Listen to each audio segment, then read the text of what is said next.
of the monthly options expiry, and it looks like we are going to settle around that 18,300 mark as far as the month and the expiry goes. For now, the Nifty has been hovering around that 18,250 level.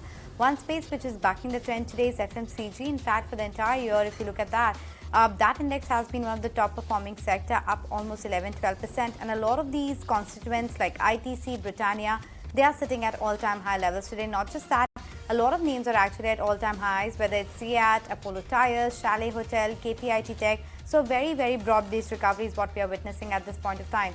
Having said that, metals have been sliding for third consecutive session, so that continues to be the outcome today as well.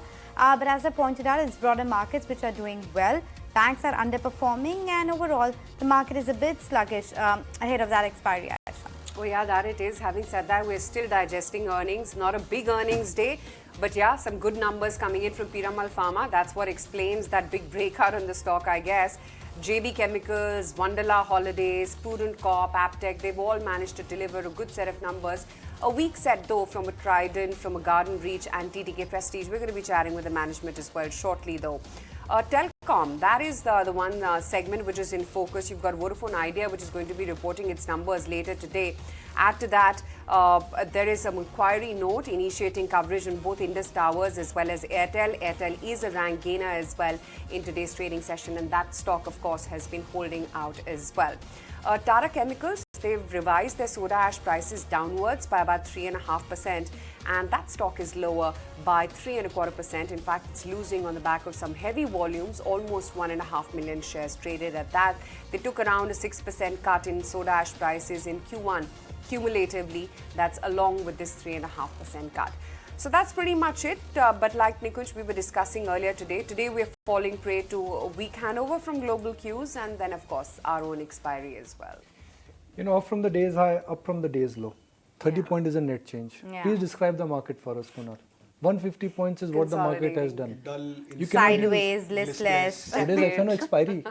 Where is the expiry effect? Positions would have already been rolled over. But FNO expiry?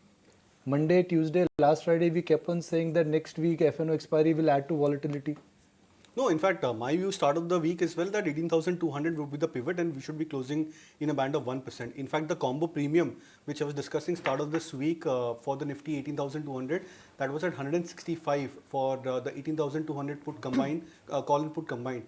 That has now dropped to I think 57 or 58 the last I had seen.